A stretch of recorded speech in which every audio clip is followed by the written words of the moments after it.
mereka dalam foto itu ya kita nggak bisa membatasi kan orang mau ketemu siapa aja gitu.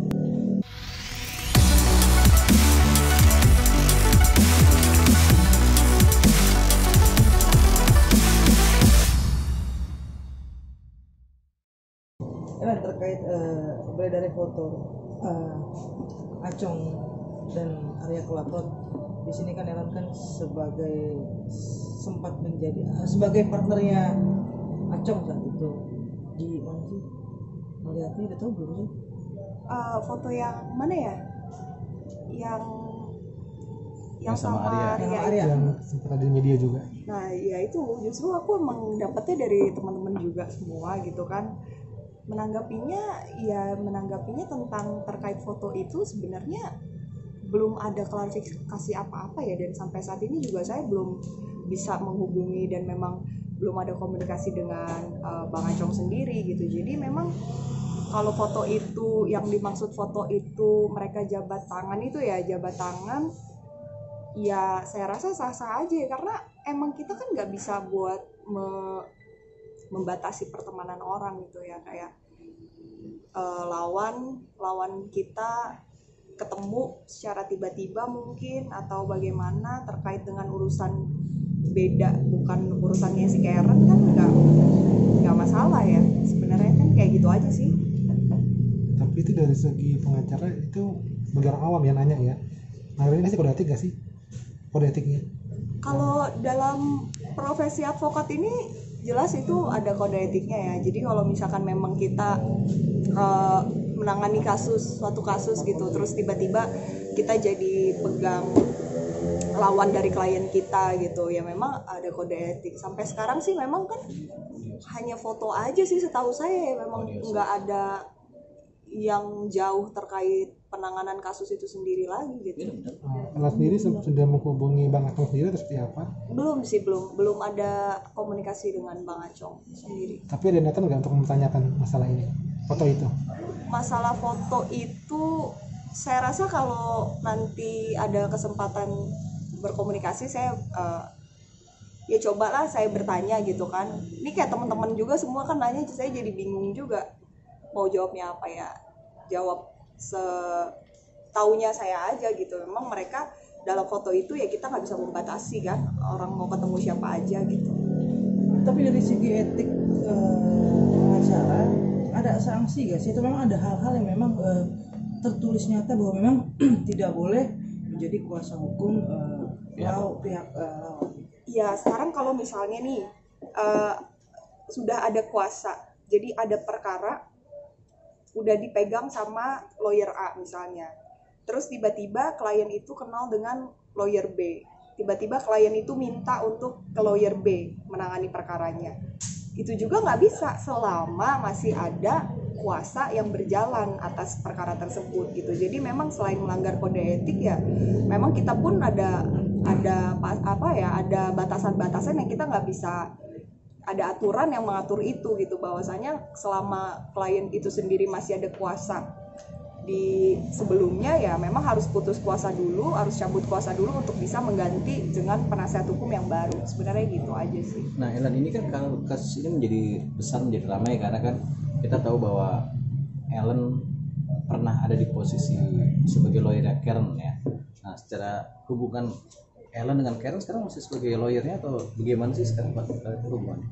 Kalau saya pribadi dan sebagai penasihat hukum yang pernah menangani kasusnya Karen gitu, atau dengan siapapun klien yang pernah saya tangani, memang nggak pernah ada ini ya, ketika memang sudah tidak menjadi klien saya lagi ya memang hubungannya tetap masih baik aja gitu loh, nggak yang ribut-ribut atau nggak yang bagaimana, nggak yang mengawal juga, maksudnya artinya sudah tidak ada kuasa juga kan gitu loh. Jadi memang bukan kewajiban kami lagi untuk mengawal kasus yang sedang berjalan gitu. Oh berarti intinya dalam bahasa sederhana sudah tidak menjadi kuasa hukum Karen untuk kasus Zevi ini ya? Iya, yang di Polrestabes Bandung. Pernah sempat menjadi, berarti udah enggak ya, pernah sempat sampai yang Ellen tahu sampai sekarang ini sudah sampai di mana sih? Apanya? Perkembangan kasus itu? Kasus yang di Bandung kah? Kalau yang di Bandung ini apa ya, kan sudah dilimpahkan ke kejaksaan. Jadi berkas ini sudah P21, sudah siap disidang, lalu juga sudah sidangnya juga saya dengar-dengar sudah berjalan juga gitu kan ya. Kuasa kami itu saat itu ya hanya di kepolisian gitu, tahap 1 gitu. Jadi ketika berkas ini sudah dilimpah ke kejaksaan ya memang kami sudah tidak lagi menjadi kuasa hukumnya di situ. Nah, kembali soal foto, ada kemungkinan nggak mungkin Bang Acong akhirnya menjadi kuasa hukum tim Arya atau bagaimana? Ada komunikasi dengan Mbak Ellen nggak? Wah, itu tanya sendiri deh, Mas. Aku nggak berani buat statement apa-apa ya, karena memang belum ada komunikasi dengan yang bersangkutan. Kedua juga apa ya? Saya rasa masih nggak mungkin juga lah ya kalau untuk akhirnya nyebrang ya gitu. Tapi kalau terkait foto ini ada nggak yang masalah kemarin Bang Acong sempat ribut sama Karen Mas bisnis sendirian di status itu media sih. Jadi imbas nggak sih gara-gara itu? Oh, kalau yang ribut-ribut akhirnya rame Di sosmed itu? Yang di sosmed itu, kalau saya sendiri sih menanggapinya apa ya, permasalahan internal yang akhirnya dibawa ke media gitu ya, dan akhirnya rame. Ya menanggapinya selama memang tidak ada urusan dengan kami gitu kan, memang juga bukan Bang Acong sendiri yang melakukan atau memang bukan dari pihak kami juga yang merugikan daripada Karen, ya sebenarnya sah-sah aja juga sih dia mau ngomong apa gitu kan. Sebenarnya juga nggak ada larangan juga selama memang tidak mencemarkan nama baik kami dan tidak mencemarkan profesi kami, ya sah-sah aja sih. Ellen sendiri sempat kaget nggak muncul foto itu? Kaget nggak? Wow, gitu? Kaget, iya sempat kaget lah. Karena kan memang kita tahu sendiri selama kami pegang kasus Karen ini, bahwa kan memang tidak ada komunikasi dengan Arya gitu kan, dengan Bapak Arya sendiri. Memang kami pun kalau saya tuh hanya ketemu pernah papasan, itu pun saat mendampingi Karen di Polres Selatan, itu nggak sengaja papasan ketemu di tangga di Polres Jakarta Selatan gitu.